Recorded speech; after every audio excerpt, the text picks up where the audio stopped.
स्वागत है बच्चों आपको अपने इस YouTube channel Sanjay sir with geography में।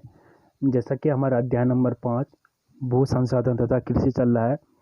इसमें मुख्यतः हम जो कल पढ़ रहे थे भारत में कृषि ऋतुएं पढ़ी हमने, उसके प्रकार पढ़े और मुख्य खाद्यान्न फसल पढ़ी। उसमें चावल, गेहूँ, ज्वार, बाजरा, मक्का, इसके बारे में हमने संपूर्ण अध्ययन किया था। तो आज का जो हमारा नेक्स्ट टॉपिक है बच्चों वो है दालें। तो आज हम शुरू करते हैं अपना नेक्स्ट टॉपिक। तो बच्चों आज का हमारा टॉपिक है मुख्य टॉपिक जो है दालें। तो इसमें पहला हमारा जो हम जिसमें अध्ययन करेंगे वो है चना। थोड़ा इसको पढ़ लेते हैं। चना उपोष्ण कटिबंधीय क्षेत्र की फसल है। पहला पॉइंट आप यहीं से यहाँ से आप नोट डाउन कर लीजिएगा। चना कौन से क्षेत्र का फसल है, यानी उपोष्ण कटिबंधीय क्षेत्र का फसल है। यह मुख्यतः वर्षा आधारित फसल है जो देश के मध्य पश्चिमी तथा उत्तर पश्चिमी भागों में रबी की ऋतु में बोई जाती है। सेकंड पॉइंट हो गया यहाँ से चने का जो उत्पादन किया जाता है कौन सी ऋतु में, रबी की ऋतु में। इस फसल को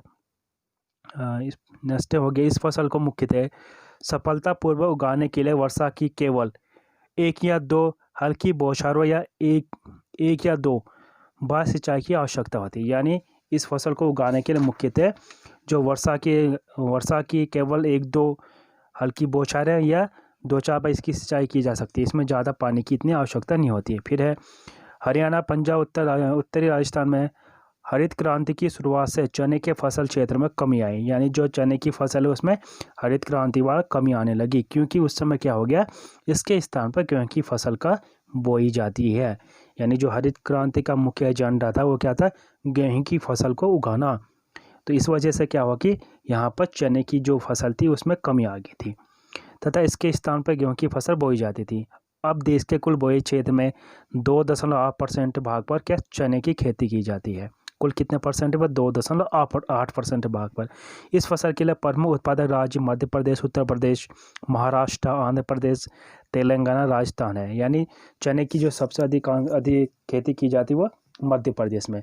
चने की क्या मुख्यतः जो सबसे ज़्यादा दालों की खेती की जाती है वो मध्य प्रदेश में की जाती है तथा सिंचित क्षेत्र में इसकी उत्पादकता में एक वर्ष से दूसरे वर्ष के बीच उतार चढ़ाव पाया जाता है। बस आपको जो मुख्य चीज़ें आपको वही यहाँ पर याद रखनी जो मैं बता चुका हूँ। कौन से कुल का पौधा है, किस ऋतु का पौधा है और कितने परसेंट क्षेत्र में बोया जाता है और कौन सा स्टेट इसमें प्रथम स्थान पर है। अब हो गया अरहर या अरहरिया जिसे कहते हैं तूर। थोड़ा इसको पढ़ लेते हैं। ये देश की दूसरी प्रमुख दाल फसल है। बच्चों ध्यान दीजिए, हम अभी दालों के बारे में चर्चा कर रहे हैं। इसे लाल चना तथा पिजन पी के नाम से भी जाना जाता है। ये बहुत इंपॉर्टेंट है, यहाँ पर ये ध्यान रखिएगा, आप इसको नोट डाउन भी कर लीजिएगा। जो अरहर या तूर है इसको अन्य किस नाम से जाना जाता है, लाल चना या पिजन पी के नाम से जाना जाता है। ये देश के मध्य तथा दक्षिणी राज्यों के शुष्क भागों में वर्षा आधारित परिस्थितियों तथा सीमांत भू क्षेत्र पर बोई जाती है। भारत के कुल बोए गए क्षेत्र का 2% भाग पर इसकी खेती की जाती है। आप इसको नोट डाउन कीजिए। और इसमें है सबसे अधिकांश जो अरहर के कुल उत्पादन का लगभग 1/3 भाग महाराष्ट्र में आता है। यानी अधिकांश जो अरहर यानी तूर का जो उत्पादन किया जाता है महाराष्ट्र में ही किया जाता है। अन्य प्रमुख उत्पादक राज्य फिर उसके बाद हो गया उत्तर प्रदेश, कर्नाटक, गुजरात, मध्य प्रदेश। ये प्रमुख उत्पादक राज्य हैं किसके, अरहर या तूर के। आप यहाँ से इसको भी नोट डाउन कर लीजिएगा। अब हमारा नेक्स्ट है तिलहन। यानी जो हमारी हम 2-3 फसल पढ़ चुके हैं। इससे पहले हमने पढ़ा खाद्यान्न फसल, फिर उसके बाद दालें पढ़ी, अब पढ़े तिलहन यानी जहाँ से जिन फसलों से हमें तेल की प्राप्ति होती है। इसमें हो गया जैसे खाद्यान्न तेल निकालने के तिलहन की खेती की जाती है। जैसे मालवा का पठार, मराठा पठार, मराठवाड़ा हो गया, गुजरात हो गया, राजस्थान के शुष्क भागों में, तेलंगाना, आंध्र प्रदेश, रायलसीमा प्रदेश में भारत के प्रमुख तिलहन उत्पादन क्षेत्र है। यानी भारत में अधिकांश इन वाले क्षेत्रों में तिलहन के उत्पादन किया जाता है। देश के कुल शस्य क्षेत्र के लगभग, शस्य का मतलब जहाँ कृषि की जाती है यानी बोए गए क्षेत्र का लगभग 14% भाग पर तिलहन की फसलें बोई जाती है। जैसे इससे पहले आपने पढ़ा था कि जो ज्वार है यानी मोटे अनाज कुल देश का 16.5% भाग पर बोया जाता है। और उसी प्रकार जो हमारी तिलहन फसलें हैं, जो तेलीय फसलें हैं, वो लगभग भारत के कुल 14% भाग पर बोई जाती है। जिसमें से मुख्यतः हो गया मूंगफली, तोरिया, सरसों, सोयाबीन तथा सूरजमुखी। आप यहाँ से नोट डाउन कर लीजिए जो हमारी तिलहन फसल है मुख्यतः कौन कौन सी है, तोरिया, मूंगफली, सरसों, सोयाबीन और सूरजमुखी। तो हम इसमें पढ़ते हैं एक एक फसलों के बारे में। पहला हो गया मूंगफली।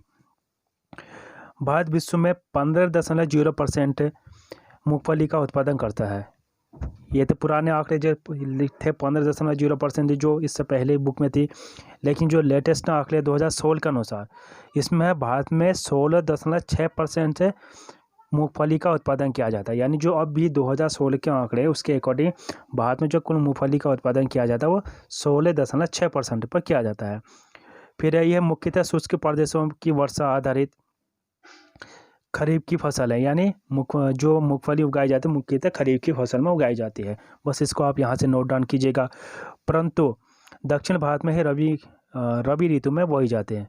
ये बहुत ही इम्पोर्टेंट यहाँ पर है बच्चों, जो यहाँ पर ये वाला आ रखा है जो दक्षिण भारत वाला बहुत ही इम्पोर्टेंट है, आप यहाँ से नोट डाउन कर लीजिएगा। जो दक्षिण भारत में मूंगफली का जो उत्पादन किया जाता है कौन सी ऋतु में किया जाता है, रबी की ऋतु में। वो सब मुख्यतः जो मूंगफली का जो उत्पादन किया जाता है किस ऋतु में किया जाता है, वो खरीफ की ऋतु में। यानी खरीफ ऋतु की फसल है मूंगफली, लेकिन जो दक्षिण भारत में इसका उत्पादन किया जाता है मुख्यतः रबी की ऋतु में किया जाता है। यानी रबी की ऋतु में इसको बोया जाता है। आप यहाँ से ये वाला पॉइंट नोट डाउन कर लीजिए, ये काफ़ी मोस्ट इम्पोर्टेंट है। यहाँ से क्वेश्चन ऐसे ही आते हैं, आपको कन्फ्यूजन करने के लिए क्वेश्चन ऐसे आएंगे जो मूंगफली का उत्पादन है दक्षिण भारत में कौन सी ऋतु में किया जाता है, इस तरह के आएंगे। लेकिन आपको पता है कि जो मूंगफली है मुख्यतः खरीफ की फसल है, तो आपके माइंड में खरीफ ही रहेगा। लेकिन यहाँ क्वेश्चन आ रहा है दक्षिण भारत में, तो क्वेश्चन को आप ध्यानपूर्वक समझिएगा, देखिएगा, पढ़िएगा, उसके बाद ही कीजिएगा, क्योंकि यहाँ पर क्वेश्चन जो आ रहा है आपको कन्फ्यूजन करने के लिए जो ज़रूर आएगा यहाँ पर। इसलिए आपको यहाँ पर ये पॉइंट नोट डाउन करना होगा। दक्षिण भारत में जो मूंगफली का उत्पादन किया जाता है रबी की ऋतु में किया जाता है। फिर है इसमें देश के कुल शस्य क्षेत्र के 3.6% भाग पर फैली है। यानी 3.6% भाग पर इसका उत्पादन किया जाता है। इसमें जो प्रमुख राज्य मूंगफली में पहला हो गया क्रम से गुजरात, राजस्थान, तमिलनाडु, आंध्र प्रदेश इसके अग्रणी उत्पादक राज्य हैं। कौन कौन से, गुजरात, राजस्थान, तमिलनाडु, आंध्र प्रदेश। फिर है तमिलनाडु में जहाँ भी यह फसल आंशिक रूप से संचित है वहाँ इसकी पैदावार अपेक्षाकृत अधिक है, परंतु आंध्र प्रदेश तथा कर्नाटक में इसकी पैदावार कम है। बस आप इस पॉइंट को नहीं, मुख्य पॉइंट ये है भारत के कुल 16.6% भाग पर इसका उत्पादन किया जाता है। उसके साथ ये खरीफ की फसल है और दक्षिण भारत में ये रबी की ऋतु में उगाया जाता है।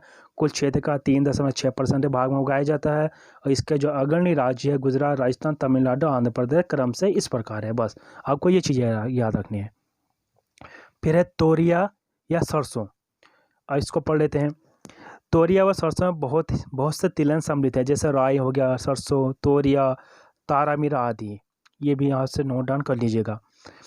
ये बहुत ही इंपॉर्टेंट टॉपिक है जो बहुत ही ज़्यादा, इसको 3-4 बार वीडियो को देखिए, नोट्स बनाइए, तभी आपको चीज़ें हमेशा के लिए क्लियर रहेंगी।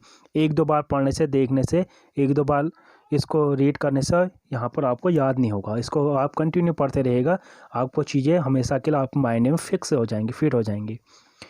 फिर हो गया ये उपोष्ण कटिबंधीय फसल है। आप यहाँ से ये वाला नोट डाउन कर लीजिए। जो तोरिया सरसों कैसी फसल है, वो उपोष्ण कटिबंधीय फसल है तथा भारत के मध्य तथा उत्तर पश्चिमी भाग में रबी में बोई जाती है। जो भारत का जो मध्य और उत्तर पश्चिमी भाग है मुख्यतः कब बोई जाती है, रबी की फसल में।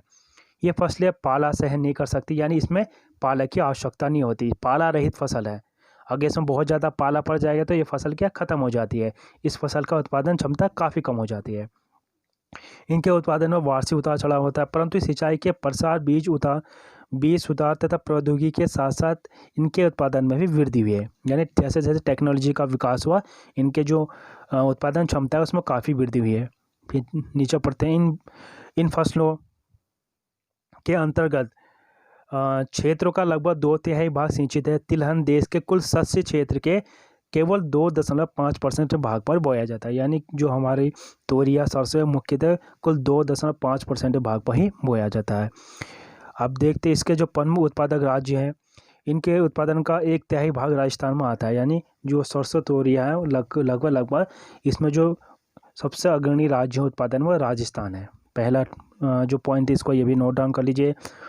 फिर अन्य जो प्रमुख उत्पादक राज्य है क्रम से वो है हरियाणा, मध्य प्रदेश। इन फसलों की प्रति हेक्टेयर उत्पादन हरियाणा, पंजाब में अपेक्षाकृत अधिक है। यानी जो वैसे उत्पादन में तो आपका राजस्थान है और जो प्रति हेक्टेयर उत्पादन है वो हरियाणा, पंजाब में है। बस आप यहाँ से ये वाला पॉइंट नोट डाउन कर लीजिए, कन्फ्यूजन होने की ज़रूरत नहीं है।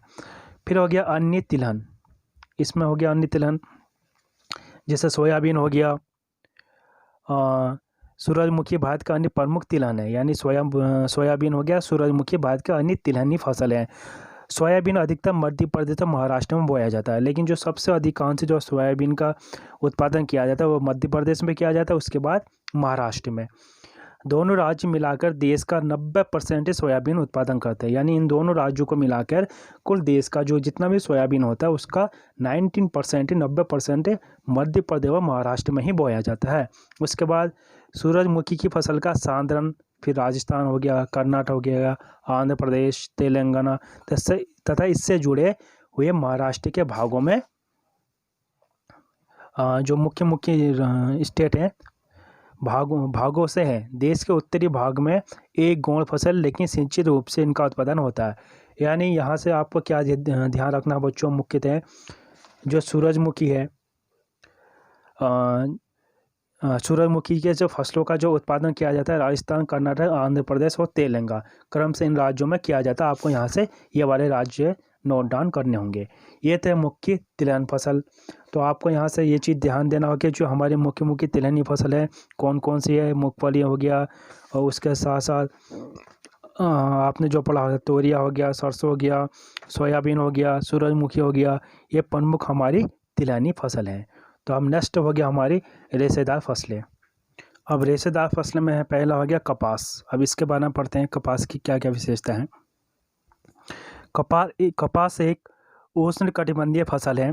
कौन सी कुल का फसल है? उष्णकटिबंधीय फसल, जो देश के अर्ध शुष्क भागों में खरीफ ऋतु में बोई जाती है। दूसरा पॉइंट ये खरीफ ऋतु का फसल है और उष्णकटिबंधीय ऋतु में बोया जाता है। सॉरी, खरीफ ऋतु में बोया जाता है और उष्णकटिबंधीय कुल का पौधा है। कौन सा? कपास। ये विभाजन के समय भारत का बहुत बड़ा कपास उत्पादन क्षेत्र पाकिस्तान में चला गया। यानी जो पहले भारत और पाकिस्तान एक से, उस समय भारत में कपास की खेती होती थी काफ़ी ज़्यादा होती थी। जैसे वर्ष 1947 को देश आज़ाद हुआ, दो भागों में बंटवारा हुआ, उस समय क्या हुआ कि कपास का एक बहुत बड़ा क्षेत्र पाकिस्तान में चला गया। यानी कपास का नहीं, हम कह सकते हैं जो देश विभाजन हुआ था उस समय एक बहुत बड़ा क्षेत्र जो उत्पादन का बहुत बड़ा क्षेत्र था वो क्या पाकिस्तान में विभाजित हो गया, जिसके कारण कि कपास की खेती में काफ़ी गिरावट आई और काफ़ी संकुचित भी हो गया था। यद्यपि पिछले 50 वर्षों में भारत के इसके क्षेत्रफल में लगातार वृद्धि हुई। भारत छोटे रेशों वाली भारतीय और लंबे रेशों वाले अमेरिकन दोनों प्रकार की कपास का उत्पादन करता है। यानी कपास के दो प्रकार के होते हैं, एक तो लंबे रेशे वाले, एक छोटे रेशे वाले। यानी भारत दोनों ही प्रकार के रेशों वाले जो कपास है दोनों का उत्पादन करता है। अमेरिकन कपास को देश के उत्तर पश्चिम भाग में नरमा कहा जाता है। बहुत इंपॉर्टेंट है बच्चों, इस पॉइंट को नोट डाउन कर लीजिए। अमेरिकन कपास को भारत के उत्तर पश्चिम भागों में किस नाम से जाना जाता है? नरमा। कपास का फूल आने के समय आकाश बादल रहित होना चाहिए। यानी जो कपास की खेती के लिए मुख्य विशेषता है, पहला तो होना चाहिए बादल रहित, यानी स्वच्छ आकाश होना चाहिए और पाला रहित होना चाहिए और वर्ष भर तापमान अच्छा होना चाहिए और उसके लिए जो वर्षा होनी चाहिए 50 से लगभग 75 सेंटीमीटर होनी चाहिए। उसके लिए जो तापमान होना चाहिए लगभग 21 से लेकर 30 डिग्री सेल्सियस तक होना चाहिए। ये मुख्यतः कपास के उत्पादन की प्रमुख दशाएं हैं। पहला हो गया पाला रहित मौसम होना चाहिए, स्वच्छ आकाश होना चाहिए और लगभग 50 से 75 सेंटीमीटर वर्षा होनी चाहिए, 21 से लेकर 30 डिग्री सेल्सियस तापमान होना चाहिए। एक कपास उत्पादन की मुख्य दशाएं हैं। फिर हो गया भारत का कपास के उत्पादन में विश्व में चीन के बाद दूसरा स्थान है। बहुत इंपॉर्टेंट है। यानी भारत का जो कपास उत्पादन में विश्व में कौन सा स्थान है? चीन के बाद दूसरा स्थान है। इसको नोट डाउन कर लीजिएगा। देश के समस्त बोए क्षेत्र में लगभग 4.7% भाग पर कपास बोया जाता है। यानी कुल हमारा बोया गया क्षेत्र है कृषि योग्य भूमि, उसमें 4.7% भाग पर कपास का उत्पादन किया जाता है। फिर हो गया फिर नीचे कपास के 3 प्रमुख उत्पादक क्षेत्र हैं। अब कौन कौन से क्षेत्र हो गया इसमें? उत्तर पश्चिमी भारत में पंजाब, हरियाणा, हरियाणा तथा उत्तरी राजस्थान, पश्चिम में गुजरात तथा महाराष्ट्र, ये कपास के प्रमुख उत्पादक क्षेत्र हैं। अब देखते हैं हम कपास के अग्रणी उत्पादक राज्य कौन कौन से हो गया। सबसे ज़्यादा कपास का जो उत्पादन किया जाता है वो गुजरात में किया जाता है, फिर महाराष्ट्र में, फिर तेलंगाना, फिर आंध्र प्रदेश, पंजाब, हरियाणा। इस तरह से क्रमबद्ध रूप से कपास के उत्पादन वाले ये प्रमुख राज्य हैं। आप इसको यहाँ से नोट डाउन कर लीजिएगा। एक चीज़ और बता दूं मैं आपको, यहाँ पर जो कपास के लिए जो मुख्यतः मिट्टी की आवश्यकता होती है वो काली मिट्टी। काली मिट्टी में कपास की ज़्यादा खेती की जाती है, इसलिए काली मिट्टी को कपासी मिट्टी भी कहा जाता है। और कपास को महाराष्ट्र में श्वेत स्वर्ण या सफ़ेद सोना कहा जाता है। इसको यहाँ से नोट डाउन कर लीजिए। पहला, कपास की खेती लिए काली मिट्टी सर्वाधिक उपयुक्त मानी जाती है, इसलिए काली मिट्टी को कपासी मिट्टी भी कहा जाता है। और कपास को महाराष्ट्र में श्वेत स्वर्ण या सफ़ेद सोना वाइट गोल्ड कहा जाता है। ये पॉइंट भी आप यहाँ से नोट डाउन कर लीजिए। फिर हो गया जूट। जूट का प्रयोग मोटे वस्त्र जैसे थैला, बोरे तथा अन्य सजावटी सामान बनाने के लिए किया जाता है। आपको ये भी पता होगा जो जूट का उत्पादन किया जाता है, प्रयोग किया जाता है, मोटे थैले हो गया, टाट पट्टियाँ हो गया और बोरे हो गया, इनका उत्पादन के लिए किया जाता है। यह पश्चिम बंगाल तथा इससे संस्पर्शी पूर्वी भागों की एक व्यापारिक फसल है। विभाजन के दौरान देश का विशाल जूट उत्पादन पूर्वी पाकिस्तान यानी बांग्लादेश में चले गया। जब 1971 में बांग्लादेश को आज़ाद करवाया था तो उस समय क्या हुआ था, बांग्लादेश से कट के पूर्वी पाकिस्तान बना। उस समय क्या जूट की जो अधिकांश व्यापारिक फसलें हैं, अधिकांश जो जूट संबंधी फैक्ट्रियाँ थी या जूट संबंधी जो भी हम कल कारखाने थे उनका विभाजन हो चुका था। तथा आज भारत विश्व का 60% जूट उत्पादन करता है। लगभग 60% जूट उत्पादन भारत अकेला ही करता है। पश्चिम बंगाल देश के इस उत्पादन का 3/4 भाग पैदा करता है। बिहार हो गया वो असमान अन्य जूट उत्पादक क्षेत्र, यह देश के कुल शस्य क्षेत्र के 0.5% भाग पर उगाया जाता है। यानी जूट का मुख्य क्या प्रयोग किया जाता है, मोटे वस्त्र, थैला, बोरा इत्यादि बनाने के लिए किया जाता है। आपको ये चीज़ें ध्यान रखनी होगी। फिर हो गया अन्य फसलें। अन्य फसलें में हम पढ़ते हैं पहला गन्ना। गन्ना एक उष्णकटिबंधीय फसल है। वर्षा पर निर्भर परिस्थितियों में यह केवल आर्द्र तथा उपार्द्र जलवायु वाले क्षेत्र में बोया जाता है, परंतु भारत में इसकी खेती अधिकतर सिंचित क्षेत्र में की जाती है। यानी जो गन्ना मुख्यतः उष्णकटिबंधीय फसल का पौधा है। इसकी जो मुख्य विशेषता है, यह गंगा सिंधु के मैदानी भागों में इसकी अधिकतर बुआई उत्तर प्रदेश तक सीमित है। यानी जो हमारे उत्तर का विशाल मैदान है, अधिकांश इन वाले क्षेत्र में गन्ने का काफ़ी उत्पादन किया जाता है। फिर है पश्चिम भारत में गन्ना उत्पादन प्रदेश जो हमारा पश्चिम भारत में है, महाराष्ट्र में सबसे अधिक होता है वो महाराष्ट्र और गुजरात में सबसे अधिक होता है पश्चिम वाले क्षेत्र में गन्ना। फिर दक्षिण भारत में इसकी कृषि कर्नाटक, तमिलनाडु, तेलंगाना तथा आंध्र प्रदेश में की जाती है। यानी जो दक्षिण भारत है उसमें मुख्यतः कर्नाटक, तमिलनाडु, तेलंगाना, आंध्र प्रदेश में इसकी कृषि की जाती है। बच्चों आप ये मैप भी देख रहे होंगे, आपको मैप बनाना होगा सेम ऐसे ही, और ऐसे ही जो मुख्य खाद्यान्न फसल है उनको ऐसे ही दर्शाना होगा। ध्यान दीजिएगा, मैप बहुत ही इंपॉर्टेंट है। फिर है ब्राज़ील के बाद भारत दूसरा बड़ा गन्ना उत्पादन देश है। यानी सबसे अधिक जो गन्ना उत्पादन किया जाता है पूरे विश्व में वो ब्राज़ील में किया जाता है। उसके बाद जो गन्ना उत्पादन होता है वो भारत में होता है। यहाँ से भी ये काफ़ी इम्पोर्टेंट टॉपिक है और ये काफ़ी इम्पोर्टेंट यहाँ पर यहाँ से पूछा जा सकता है कि विश्व में सबसे अधिकांश गन्ने का उत्पादन कहाँ किया जाता था, ब्राज़ील में, उसके बाद कहाँ, भारत में। बहुत इंपॉर्टेंट है, इसको नोट डाउन कर लीजिएगा। फिर है विश्व के 19% गन्ने का उत्पादन होता है। विश्व के 19% गन्ने का उत्पादन होता है। देश के कुल शस्य के क्षेत्र के 2.4% भाग पर इसकी खेती की जाती है। फिर नीचे है उत्तर प्रदेश का 40% भाग गन्ना उत्पादन करता है। यानी जो हमारा भारत है उसमें सबसे अधिकांश जो गन्ने का उत्पादन किया जाता है वो उत्तर प्रदेश में ही किया जाता है। इसके अन्य प्रमुख राज्य फिर जैसे महाराष्ट्र हो गया, कर्नाटक, तमिलनाडु, आंध्र प्रदेश, ये प्रमुख उत्पादक राज्य है। और सबसे अधिक जो गन्ना उत्पादन किया जाता है वो कहाँ किया जाता है, उत्तर प्रदेश में किया जाता है। आपको ये चीज़ नोट डाउन करनी होंगी। फिर नेक्स्ट है बच्चों चाय। अब थोड़ा इसके बारे में पढ़ लेते हैं। चाय एक रोपण कृषि है। यानी जिस तरह से धान की रोपाई की जाती है ऐसे चाय की भी रोपाई की जाती है, जो पेय पदार्थ के रूप में प्रयोग किया जाता है। काली चाय की पत्तियां किण्वित होती है, जबकि चाय की जो हरी पत्तियां अकिण्वित होती है। चाय की पत्तियों में कैफीन तथा टैनिन्स की प्रचुर मात्रा पाई जाती है। उत्तरी चीन के पहाड़ी क्षेत्रों की देशज फसल, यह उष्ण तथा आर्द्र उपोष्ण यहाँ से देखिए, जो यह उष्ण आर्द्र तथा उपोष्ण आर्द्र कटिबंधीय जलवायु वाले तरंगी भागों पर अच्छी हवा वाली मिट्टी में बोया जाता है। यानी चाय की जो कृषि की जाती है मुख्यतः उष्ण कटिबंधीय या उपोष्ण कटिबंधीय में की जाती है। और इसमें जो इसकी मुख्य विशेषता ये है कि भारत में चाय की जो खेती थी, सर्वप्रथम जो भारत में चाय की खेती की थी 1840 में असम की ब्रह्मपुत्र घाटी से ही प्रारंभ हुई थी। यहाँ से ये वाला पॉइंट काफ़ी इंपॉर्टेंट है। भारत में चाय की जो खेती 1840 में प्रारंभ की थी, असम की ब्रह्मपुत्र घाटी से ही इसकी शुरुआत हुई थी।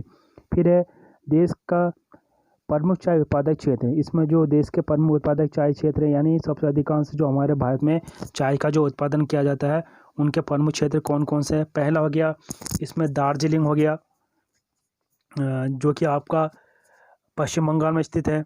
फिर हो गया जलपाईगुड़ी तथा कुछ बिहार जिलों, ये प्रमुख उत्पादक क्षेत्र हैं। ये सब पश्चिम बंगाल से में ही स्थित है। इसके बाद नेक्स्ट है इसमें इसकी जो प्रमुख 2-3 विशेषताएं बच्चों, जैसे चाय के लिए जो तापमान की आवश्यकता होती है लगभग 25 से 30 डिग्री सेल्सियस। और इसमें जो वर्षा की आवश्यकता होती है 150 से लेकर 250 सेंटीमीटर वर्षा की आवश्यकता होती है।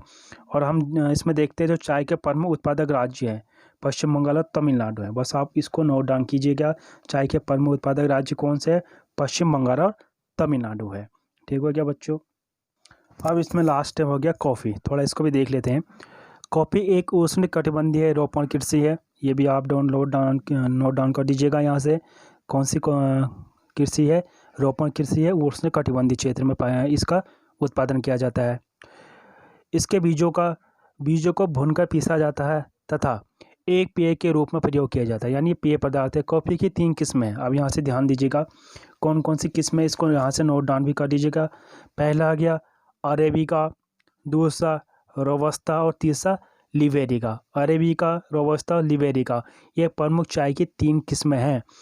भारत अधिकतम उत्तम किस्म की जो अरेबिका कॉफ़ी का उत्पादन करता है। इसमें से जो सबसे उत्तम किस्म की कॉफ़ी है वो है अरेबिका, जिसका कि उत्पादन स्वयं भारत करता है, जिसके अंतर्राष्ट्रीय बाजार में बहुत मांग है।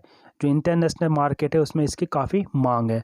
परंतु भारत में विश्व का 3.7% कॉफ़ी का उत्पादन किया जाता है, यानी पूरे विश्व का लगभग 3.7% भाग पर कॉफ़ी का उत्पादन किया जाता है केवल भारत में। कॉफ़ी में जो प्रमुख उत्पादक राज्य हैं विश्व में, पहला Brazil, Vietnam, Colombia, Indonesia, Ethiopia, Honduras के बाद भारत का विश्व में 7वां स्थान है। किसमें? कॉफ़ी में। पहला स्थान किसका है? ब्राज़ील का, और 7वां स्थान है आपका भारत का। बस आपको ये ध्यान रखना है। उसका हमारे जो राज्य प्रमुख है जो कॉफ़ी उत्पादन में, कर्नाटक, केरल, तमिलनाडु में पश्चिम घाट की उच्च भूमि पर इसकी कृषि की जाती है। यानी जो कॉफ़ी का प्रमुख उत्पादक राज्य है कर्नाटक, केरल और तमिलनाडु है। आप इस चीज़ को बहुत अच्छी तरह नोट डाउन कर लीजिएगा। और कॉफ़ी के लिए जो मुख्यतः जो इसकी जलवायु है उष्ण तथा आर्द्र जलवायु, ये ठीक है। इसके लिए जो तापमान चाहिए बच्चों लगभग 16 से 28 डिग्री सेल्सियस तापमान की आवश्यकता होती है। और इसके लिए जो वार्षिक वर्षा की आवश्यकता होती है लगभग 150 से लेकर 250 सेंटीमीटर की आवश्यकता होती है कॉफ़ी के लिए। ठीक हो गया बच्चों। कहवा यानी कॉफ़ी का जो उत्पादन सबसे अग्रणी राज्य वो कौन सा? कर्नाटक है। ये थे प्रमुख हमारी भारत की कृषि संबंधी जो फसलें थी। आई होप आपको यहाँ से बहुत अच्छी तरह चीज़ें समझ में आ चुकी होंगी। तो अब इसके बाद जो हमारा नेक्स्ट टॉपिक वो है भारत में कृषि का विकास। तो हम नेक्स्ट टॉपिक में देखेंगे जो भारत है उसमें कृषि का विकास किन किन रूपों में हुआ, और उसके साथ साथ हम ये भी जानेंगे जो हमारी हरित क्रांति है उसका विकास क्यों हुआ, वो हरित क्रांति लाने का मुख्य जो एजेंडा था वो क्या था। ये इसके बारे हम पूरा संपूर्ण डिटेल में इसकी चर्चा करेंगे। तो बच्चों आज का टॉपिक यहीं क्लियर होता है। Thank you.